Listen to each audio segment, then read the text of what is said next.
GM, just a quick one before we get going. So, as you know, the Blockmates podcast is for informational and entertainment purposes only.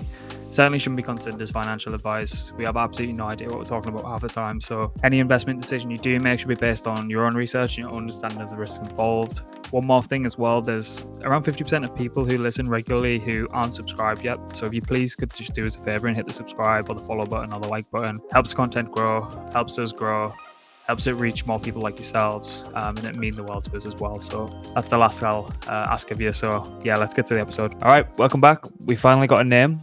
It's Do Your Own Research, or DYOR. We haven't really decided if we're going to actually use the acronym yet, but yeah, one or the other. I mean, it was staring us in the face right all the way along, wasn't it? But we thought we needed to formalize it. We'll keep it on this channel for now. If we feel like spinning it out onto another channel, we'll do that. But yeah, 563. How are we doing? Doing great, man. Yeah, it's gonna be a fun one. Yeah, this is we covered it slightly in the last episode, and there's going to be an awful lot of stuff you see coming out of the Blockmates camp on this topic, because we're both quietly optimistic about the way that this aspect of the industry is going. But today's topic is on what our intents and everything surrounding that. Why, who, what, when, where.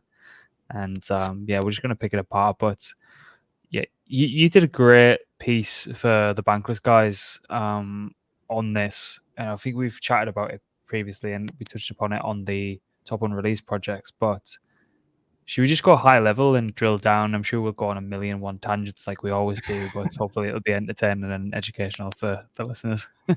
Yeah, sure, man. We can go through the mechanics first, just like what are our intents and why are they different. So like if you have a regular swap transaction, you're telling the protocol exactly how you want that done. So you specify how you want that swap to take place. So for example, if you're using like something like DeFi Llama's meta aggregator, you say, okay, I want to swap ETH for USDC. I want to swap 1 ETH. I want at least this much USDC back, and it'll pop out a list from different aggregators. So you got like 0x, Matcha, 1inch, whole list, and you go and you specify exactly which one you want. So with an intent-based swap, it's different. You specify what you want, and the solvers, or these like market makers in the background, are competing to give you the best execution. So they're figuring out the how exactly you want that swap to take place.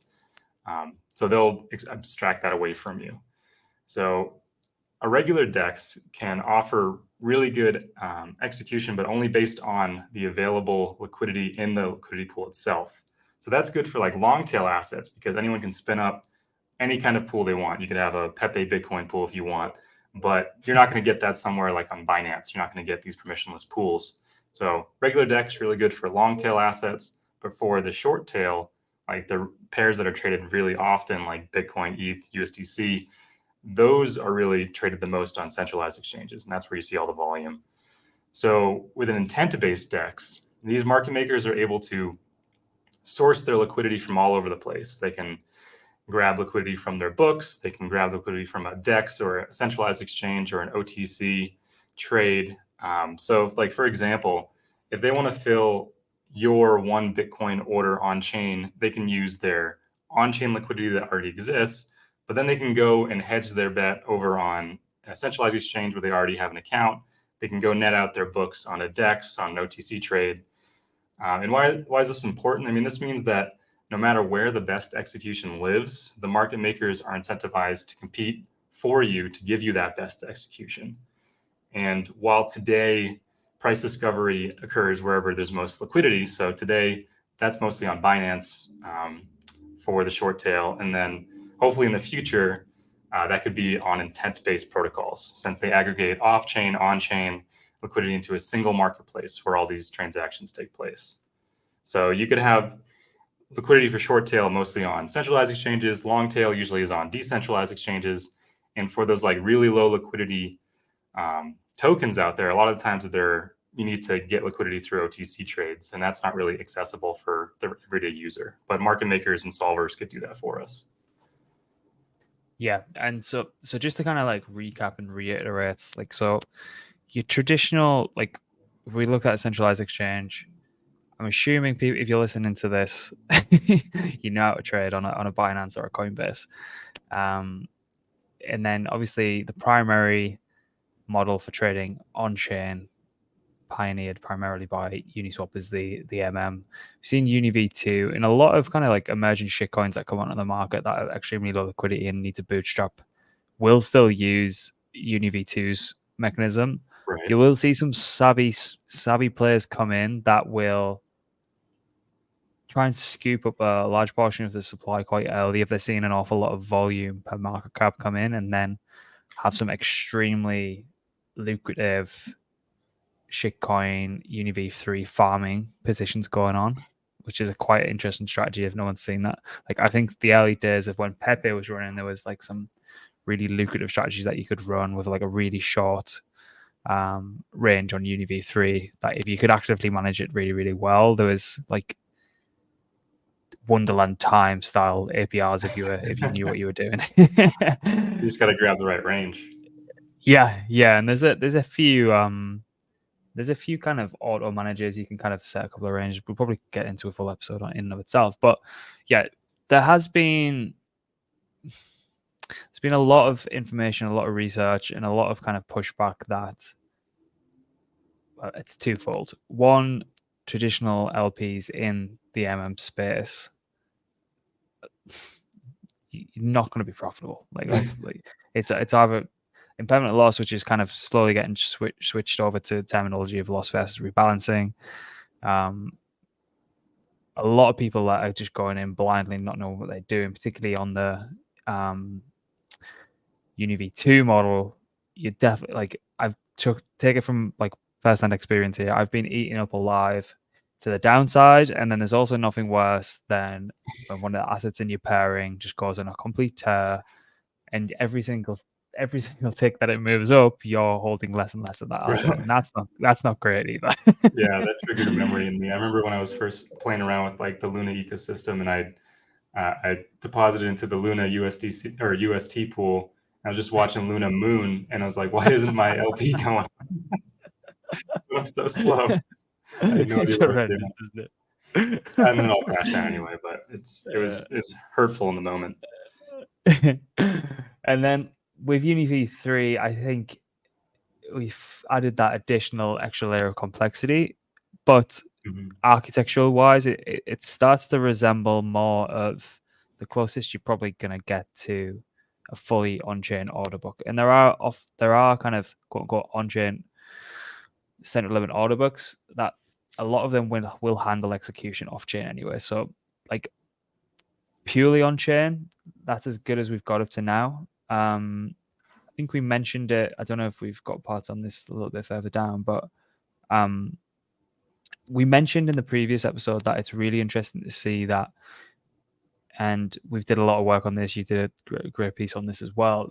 UniV4s and their kind of, it looks like a switch to more of an infrastructure player, like outsourcing, right? Someone else is going to come up with the perfect build for their specific token, or someone might find like the sweet spot of how the MM with hooks and lots of different implementation can work.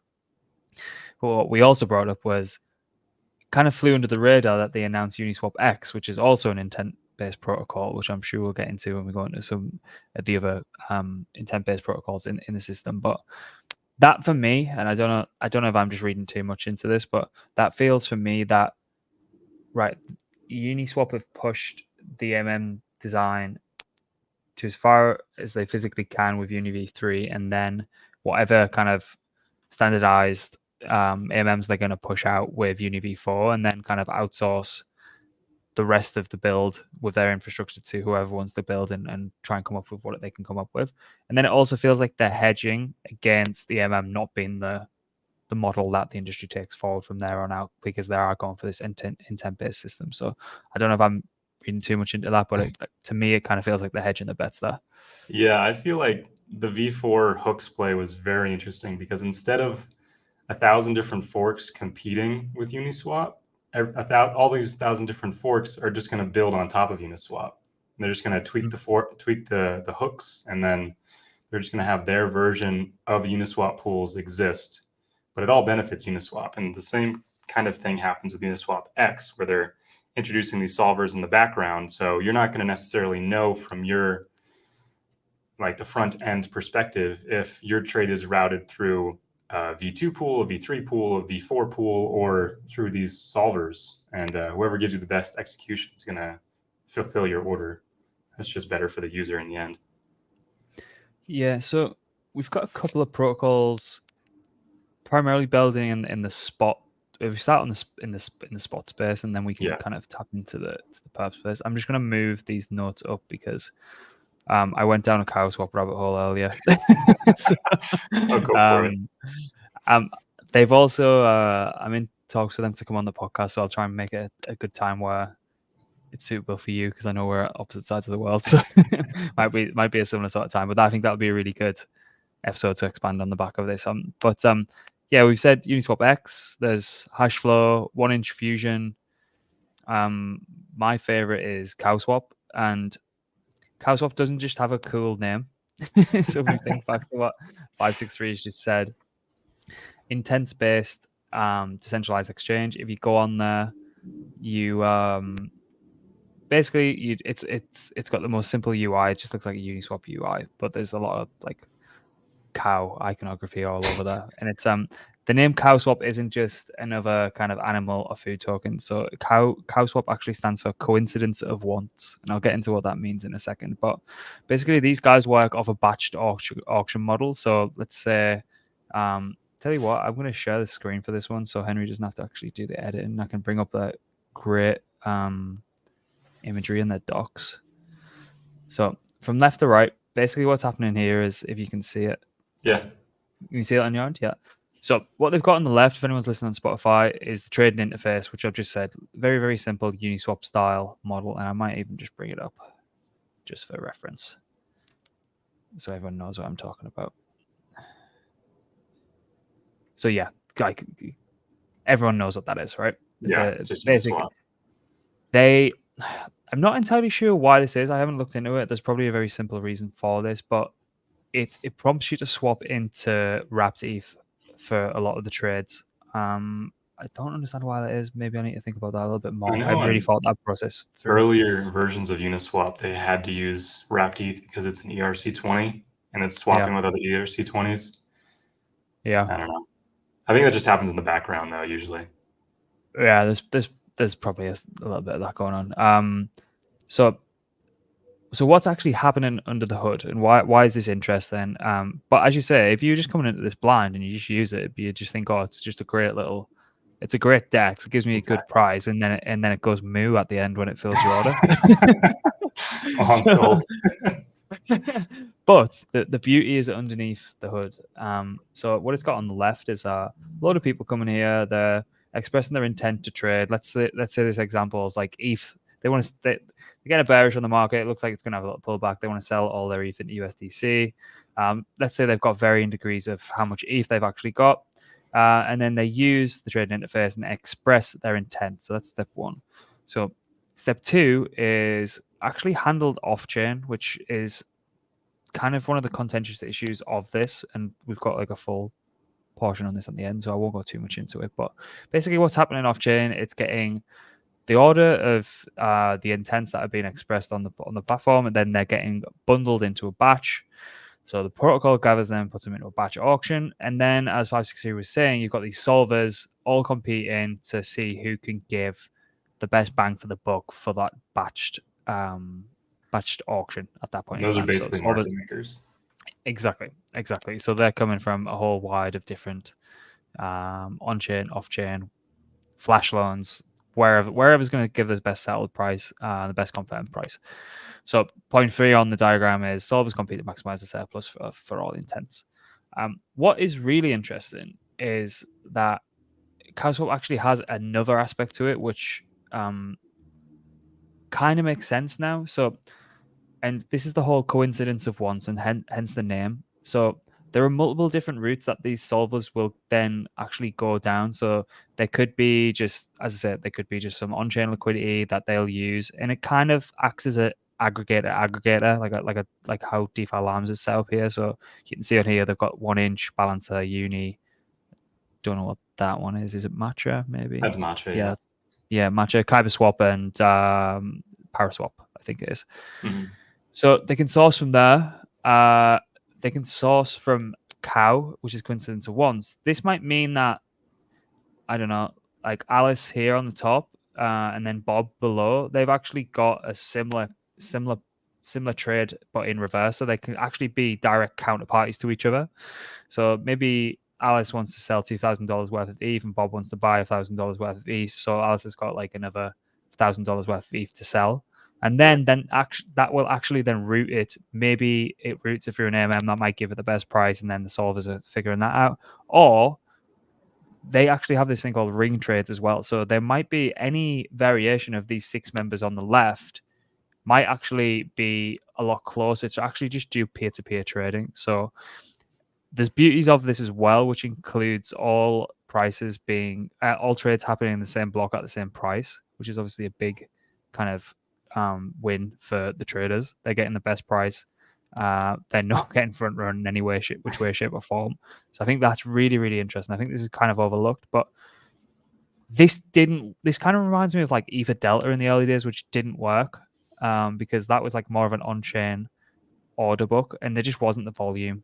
People were waiting for so long to get orders Yeah, filled. you This is need the like order matching, right? yeah, exactly. And then the final bit, getting submitted back on chain. Obviously, you're going to receive your assets. The winning batch executes all intent transactions in a single transaction, and then if you're on the cow.fi or CowSwap app, you'll hear the big moo because you've got the best price for your assets. And yeah, that's kind of the process under the hood. But again, outside looking in, it just looks like another DEX, but it's actually a completely different operation under the hood. But yeah, I thought that was, as you can see, I went down this huge CowSwap rabbit hole today, and I'm super bullish. And then I even looked at the chart, and I was like, oh my god, it's just Look at that chart. Do you know if they're connected to DeFi Llama meta aggregator? I don't know. I think they serve this a similar purpose. Yeah, because I wonder if they're both plugged into the same pools, right? Yeah, it looks like this, like the I six. guess you It's could like check the execution too, see which is better. yeah, absolutely. It's like as I say, it's like an aggregator. Yeah, exactly. But yeah, that's CowSwap. As I say, we've got Hashflow. That's more of an RFQ system, request for quote. UniswapX is RFQ again, so they'll have kind of permissioned. Hopefully, with the advent of going towards permissionless market makers. Yeah, trying to make sure everyone plays nice at first. Yeah, exactly. You kind of whitelist those people first and then check it out. I'm not entirely sure off the top of my head how 1-inch fusion works, but I can imagine it's a mixture between RFQ and just pure aggregation. Yeah, and we have a couple resources here. The Delphi Digital Report's actually really good. It goes through a lot of these different protocols that use intents. Yeah, that is a really good piece actually. I enjoyed reading that. I really like the how you can highlight and comment on their thing. We might have to pinch that. Hopefully no one's listening from Delphi. We didn't say that. So do you want to go on to? Is there anything we missed off there before we move on? Good. Yeah. So potential issues. Do you want to go first, and I can weigh in? Yeah, sure. So, like we talked about, are you worried about letting these market makers, and these are usually like these big players in the industry, like be the only actors to offer these trades? Like, is this too much centralization that we're introducing here? What do you think? I think so. I think you're going to get a lot of pushback from protocols who are building in the kind of permissionless space. I think the ambient guys might give a bit of pushback. Who was previously CrocSwap. I think the biggest, like Uniswap, are not in any position to have public pushback on this now because they've got UniswapX, so that's quite interesting dynamic. You just got to watch the politics at play and like see who is giving pushback. There will be people who are so far like down the rabbit hole of everything needs to be permissionless and everything needs to be on chain, everything needs to be self custody. We don't need to take anything off chain. Yeah, but I think like But at the same time, it's like, but are we just gonna sacrifice people getting sandwich attacked and losing absolutely fortunes? And I seen someone trade $1,500 for one pith earlier because there was just like such a large Get out of front here. run. Yeah, and it's just like so we just okay with that as an industry, Well, I guess the or do pushback we with want to try that, someone else? would be like, you're just, you don't know if they're going to do that off chain necessarily, unless there's some kind of checking system on chain to make sure you're not being sandwich attacked. There's no collusion between these market makers. And I think Yeah, that's why UniswapX is starting out with a permissioned list, just so they can test the waters. And I guess if they're plugged in as well, I guess in Uniswap's case, they're already plugged into the V2 and V3 pools. And if there's better execution on those V2 and V3 pools, it'll just not use yeah, those solvers. yeah. It just routes through there. I mean, yeah. Come to think of it, if you're in a low liquidity environment, and it could quite easily be, if there was collusion, it'd be very, very easy to be able to manipulate price. But what if you the 1inch fusion UI and UX is quite interesting though, because you can specifically express that you are only willing to accept, like, say that ETH at 2000, like this certain amount of slippage in this certain amount of range and this certain amount of time. So it's a very, very interesting, kind of adds an extra layer of complexity for the average user, I think. So that kind of probably needs to be abstracted away in some point. But Well, I yeah, mean, that's why you said a there's definitely slippage going to be some tolerance, right? shenanigans. Yeah. I mean, hopefully there's some protections in place like those slippage tolerances. I know when you use DeFi Llama's meta aggregator and the slippage is too high, you have to like type in I Yeah, accept or something like that, yeah. confirm, especially when there's like taxes on tokens. That gets kind of annoying, but I'm glad they have those protections in places anyway. But I guess Yeah. from my perspective, bringing the price discovery itself on chain is a big step towards distancing ourselves from these centralizing powers. Because if you think about it, all the price discovery now that happens on Binance, that's not being checked on chain by anybody. That's just happening over there. So even though we rely on these market makers to provide markets, we can bring this on chain, and that'll add like a layer of accountability, hopefully. Yeah, it'll be interesting to see. The Delphi report actually mentioned some. So this was an interesting point, and it's a roundabout way of getting to what I was about to say. So it says in April 2022, solving was dominated by aggregators like 1inch, 0x, Cows Aggregator, and Paraswap. Today, it is dominated by professional solvers like Barter, Otex, Larates, I don't know how you say that, a C solver, and more. We expect this trend to continue as solving becomes the game in town and where the majority of value in blockchains will accrue. So you're already seeing like a bit of a switch, and I guarantee there's large prop shops, market makers, all really starting to focus in on this. I don't think it's going to be a heavy lift because I think they're probably already doing this on centralized venues anyway. I'd like to see how market makers who've traditionally been operating on chain then strike market making deals with new tokens that come to market. I think it'll be a lot easier for them to participate in this place, particularly if there isn't centralized exchange listings. So, like, I don't know, a new token come to market where they might have a market making deal with like a small or medium size market making firm. If it was through an intent or an RFQ based system, that's going to be a lot easier for them to handle, as opposed to, I know people are trying to do it through UniV3. I think Iraq has had their own way of actually doing it with Palm. So like that was just like a layer of complexity on a layer of complexity, and like this might, as you say, price discovery and kind of price floors around kind of strike price based on market making deals. This could be quite interesting to watch and see how that kind of pans out, if there are market makers willing to kind of start tapping into this. But if they don't, someone is going to do it, and they're going to make a pretty penny, and then it like devolve or die, isn't it, in this market? So be interesting to see. Well, maybe even that's a good thing for accountability for market makers too, because a lot of these new projects are getting taken advantage of from some of these market makers. Won't name names, but I'm sure you can think of some that'll just manipulate the hell out of price of these new tokens and then just reap all the benefits to the detriment of the new project. So hopefully bringing more of that on chain will help the projects. Yeah. I think you're gonna just get pushback, and I think there's a couple of big changes coming to the industry where there's gonna be a lot of noise, and then people are gonna realize that it might actually be a better product, and then we're just gonna forget about it. There's gonna be intent, and then there's also gonna be app chains coming online where they're purely KYC, and Yep. you put both of them together, and that's because these apps are sick of having very, very kind of, what's the word for it? Like, liquidity is going to stick around on these specific apps if there's an incentive to do so, and they're completely sick of that. And then as soon as like the incentive's gone, they're just going to go off into the next one, and then the app's going to be sat in low liquidity environment. They don't actually know how many users they've retained off that incentive program.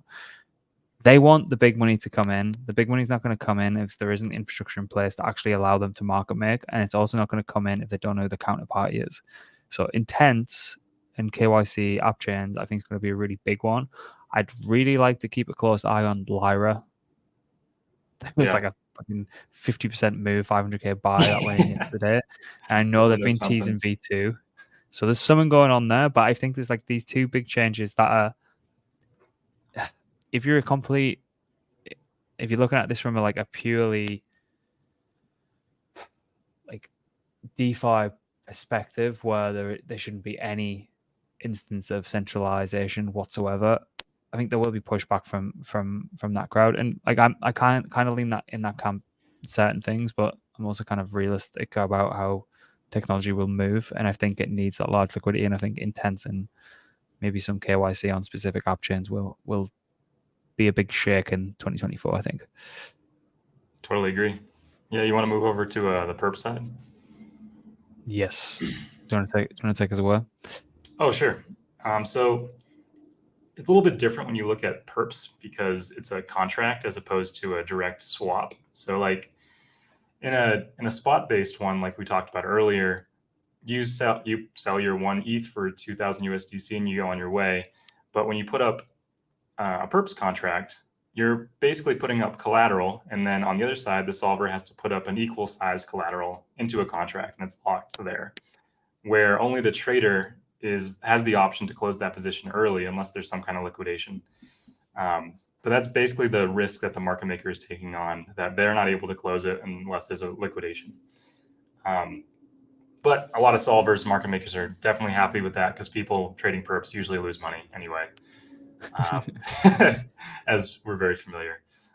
So both sides have to put that margin up. And then one benefit of this type of network and this type of architecture in an intents based is if the solver themselves are liquidated, that extra margin that they've put up is in part used to incentivize other solvers to come in and take over that trade, so that trade can remain open and it's still like a seamless experience for the trader.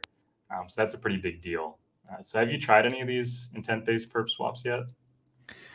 So IntentX, I haven't given it a go yet. I've got it open. We can leave the invite code for people actually in the description if people want to give it a go. I think we've got one because we're going to do that article on IntentX. So, but no, I haven't given it a go.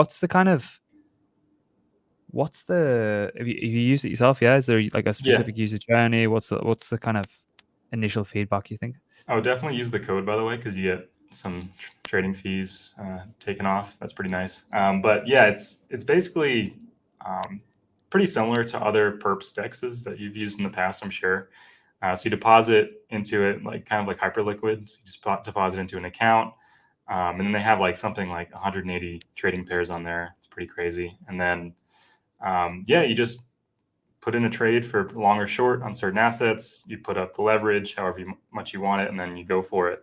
I think there's definitely some improvements to be made on the UX side from like stop losses and taking profit lines and that sort of thing. But I think that's more on the infrastructure they're using. But yeah, I'm pretty excited because in theory, these are giving you a lot better execution because it's sourcing it from a lot of different market makers.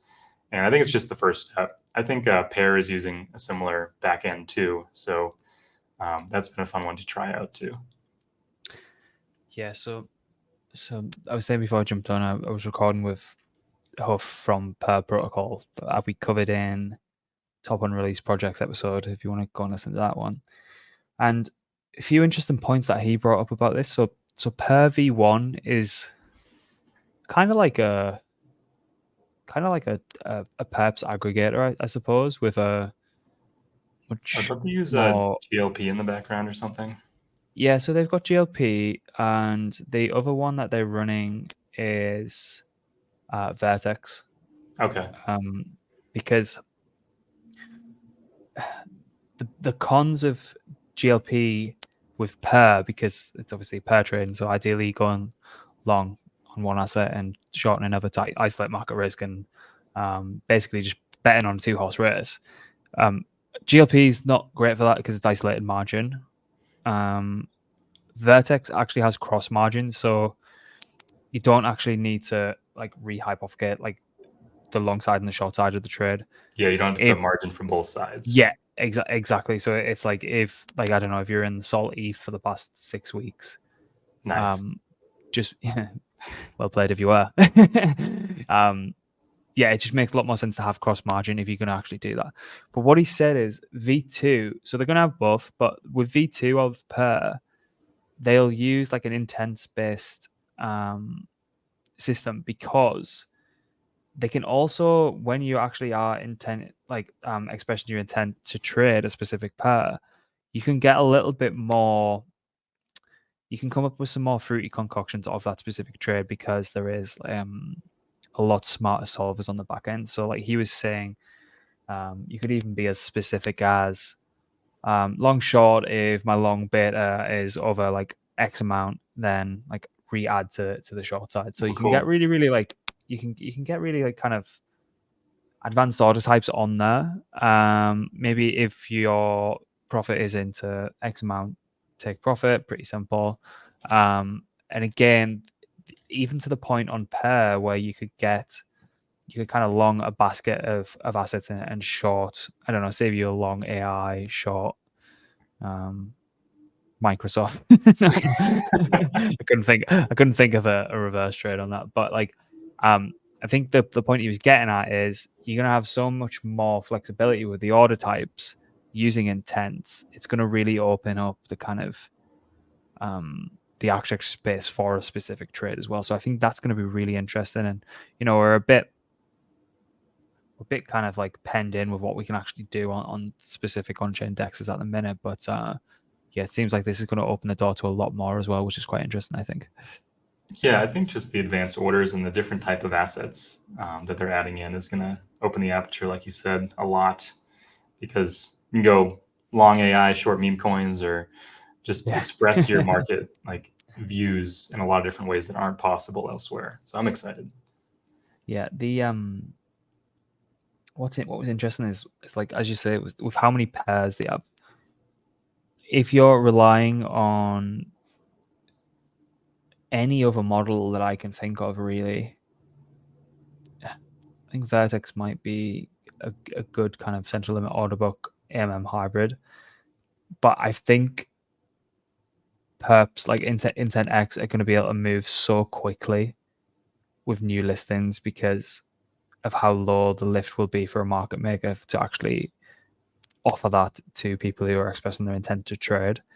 I think even from like a marketing perspective, like let's say, I don't know, Layer Zero drops tomorrow and they can just like offer it immediately. Like even just being first to being able to offer that on chain. It's huge.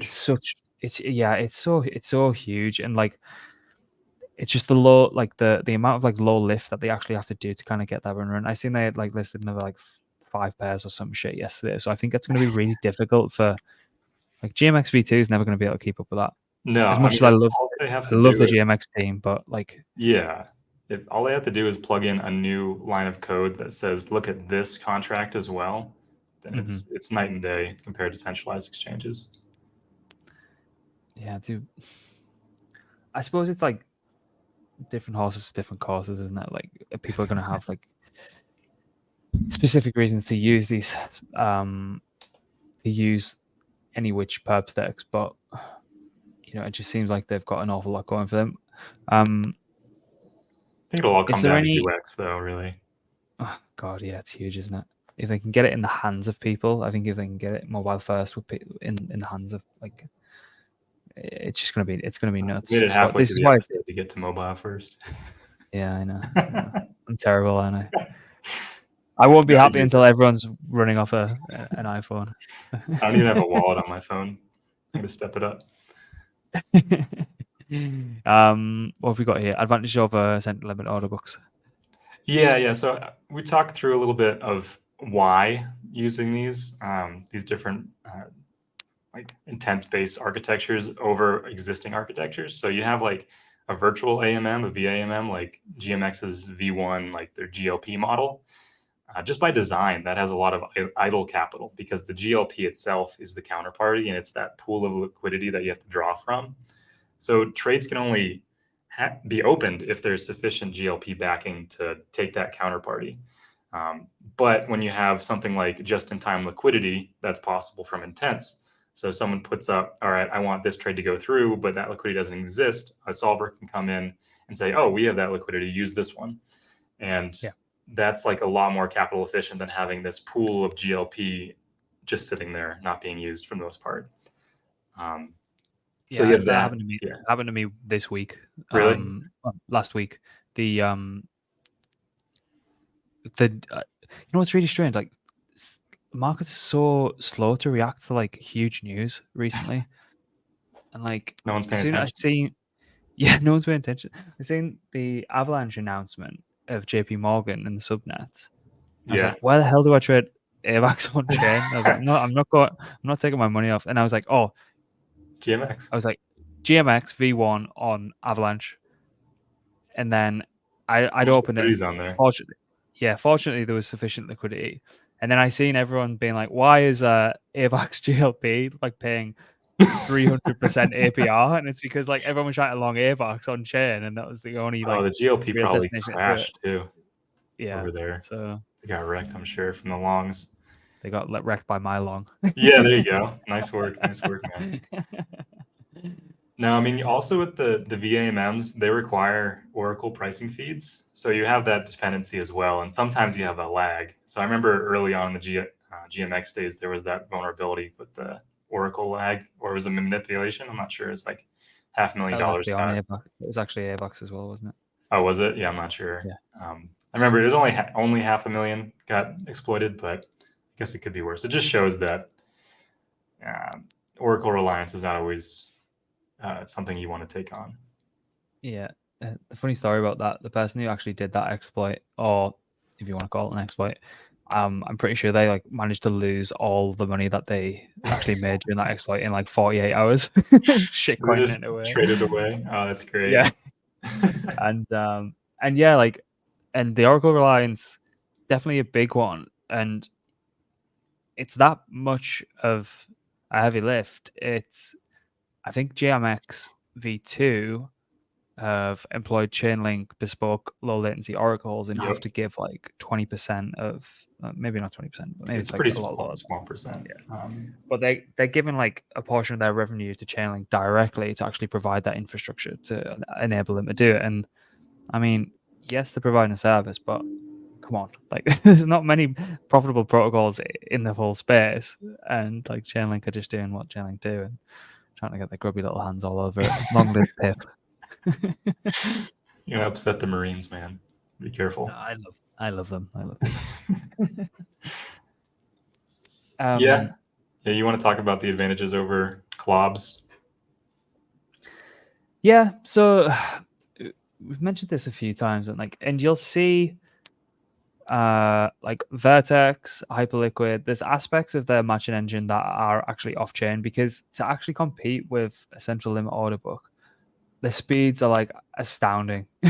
Yeah. So even Solana at like 0.4 400 milliseconds, probably not good enough. Hence Jump building Fire Dancer, which is going to be processing like 1 million transactions a second, and that might be sufficient for them. but yeah, it's like as you say, as you've made in the notes, like DYDX going to their new chain. I've got my apprehensions over that, but you need to be able to get the latency as low as physically possible to actually compete with central limit order books. And yeah, if you want to do it at scale, like doing it when there's like 10 people trading, that's one thing. Doing it when there's like hundreds of thousands of people, like you want to, like, if we're not building for that, like what are we even doing here? Like, you know, Right. it's like have you Go seen trade with your buddies. have you seen the numbers coming out of IntentX daily actives? No. They're up there with like the GMXs and things. I know it's like a lot of it will just be people trying it out, but Yeah, and farming really a little bit. impressive really impressive to see they've got like big numbers through the door straight away. Yeah, that's exciting. Hopefully that drives revenues and that drives innovation, right? Yeah, as long as actually something begins to happen on base. Well, I think it's pretty smart that they put their home base on base and just drive a little bit of the hype there. Yeah. So have we missed any of the projects? So we did IntentX, Pair Protocol. If anyone's listening, they don't subscribe. If you subscribe, you'll get a notification when the episode with Pair Protocol comes out. What's going on with Thena? Because I've seen Yeah. people mention this. That's like a BNB one. I haven't really tried it Right, too okay. much. But yeah, they all kind of use SYMMIO in the background because that's like the infrastructure that makes the solver network possible. But they're all plugging into that for their intent-based perps. So those it's are really basically going to be front down ends. to What's that? it's going to be a huge BD marketing UI Yes. UX play then. Yeah, no, it's yeah, you got to offer the best UX and just listen to the users pretty much because it's hopefully you offer something different from everybody else, and that's how you're going to stand out here because I think a lot of these guys are playing in the same place. Yeah. So we mentioned UniswapX. We're going to give everyone the notes, by the way. We'll just make a copy and leave it in the description. But this Anoma, I've seen this. I really need to just go and like have a real good look at this. Maybe we can create something around this. It's a But big brain do one. you know? Yeah, do you know anything about it? Or A little bit, yeah. It's basically they're trying to make that infrastructure. So it's a gossip network. So you can think of it separate from like the settlement network. It's their own network where there's different nodes, and amongst these nodes, you can propagate messages like, "I want this intent to be solved," and then whichever solvers are clued into that specific type of intent can offer up some kind of settlement for that intent. But for other intents they don't care about, they can just tune those out. So it's basically trying to make this network of different solvers, different nodes that can propagate intents, no matter what type of intents there are.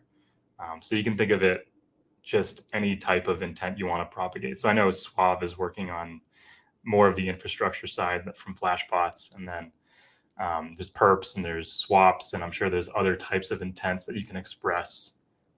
But basically, it's trying to abstract away that from the user, which I'm all for. And we can get into takeaways too. But yeah, Anoma is a bit of an infrastructure being built. And the Delphi report goes into that more.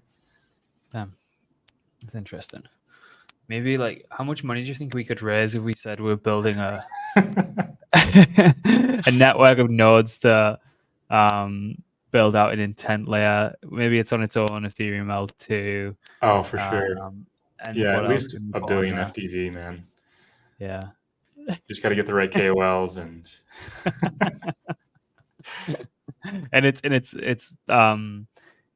data availability is on Celestia, and it's oh, nice. Yeah, we're using Risk Zero in the background, and the network of nodes is supported through eigenlayer restaking as well. So oh, nice. Yeah, account abstraction that just put us first. up to 10 billion immediately. Oh man, get Paradigm on the phone. Actually, they're calling me now. Just whispered the sweet words of sound bites in their ear. All right, what have you got for takeaways before I waffle the listeners to death? No, I mean, overall, I'm really excited about what intents can bring. Like, the more my takeaway is, the more abstracting we're doing, the more taking away the complexities from the user, the better, from my perspective. So if the user gets to, if they just have to express what they want, but not necessarily how to accomplish their desires, I think that's a feather in crypto's cap. And bringing price discovery on chain is the first step in distancing ourselves from these centralized powers that everyone's worried about, which I don't disagree for the most part. And even though we're relying on these market makers to provide these markets, bringing these on chain adds a layer of accountability that doesn't exist right now for like 98% of the trading volume that happens right now. So if we can get to the point where a user doesn't know or even care what they're using, like underneath the hood, whether that's Arbitrum or Solana or Cardano, I think we're headed in the right direction. Yeah, completely. Speaking of which, you see the TVL chart for Cardano recently?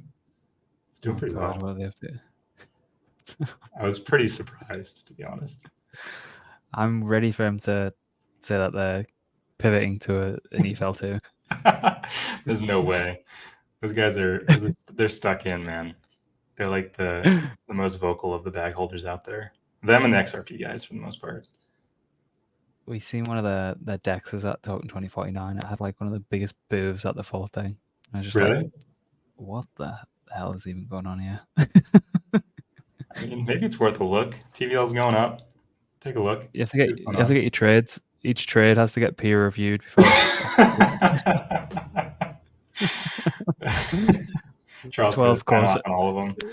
Yeah, 12 core signers before it makes it onto the blockchain.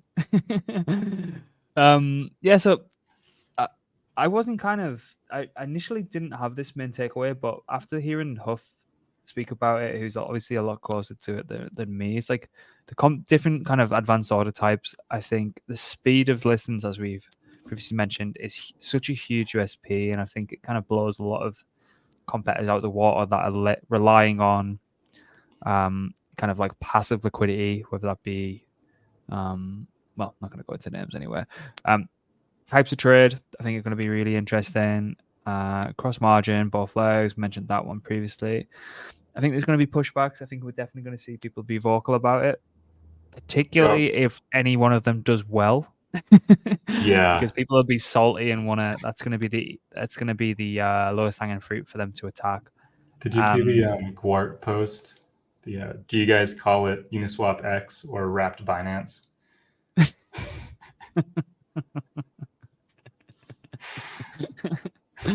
Well, I love that account, man. It's so good. Yeah, sorry, and I suppose we remove trust assumptions of opaque venues like centralized exchanges, but again, how many people can truly play in the market making space if we're going to go to intent-based systems? I suppose the beauty of the AMM, for all its flaws, are kind of anyone off the street could, well, not anyone off the street, but anyone who's kind of operating in this space could actually be a liquidity provider. Now, I don't even know if that's a good thing, because they're not going to be profitable. Yeah.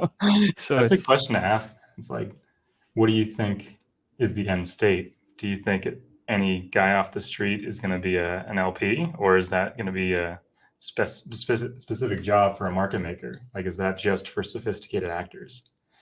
I don't know. It is an interesting one. Because on one hand, I think you probably should know what you're doing. Maybe. Yeah, probably, if you want to make any money. And the other hand, it's like, it should be a permissionless system and anyone should be able to do what they want. So yeah, my head and heart tells me two different things. Naturally happen anyway. You're going to see decentralized solvers. I mean, that's our other $10 billion project that we're raising for at the minute. If anyone wants to permissionless solvers, yeah, let's do it, man. Anyone could go in and try to be a market maker. Oh God, we got some great ideas between us, I think. Yeah, when Blockmates ventures. Actually, might be sooner than you think, but we'll leave that for another episode. Right, I think that's about it. I enjoyed that one. I think I got a lot from it. Don't know what we'll do next. If there's any suggestions, just leave it in the comments. If there's any kind of emerging topics, not Cardano DeFi. We're not going to do that, but We could do that, yeah, man. That'd be kind of fun. Yeah, that could be quite funny, couldn't it? But yeah, that was great. That's fun. Please give us a like. Please give us a subscribe. If you enjoy the content, share it with your friends, and we'll see you next time. See you, man.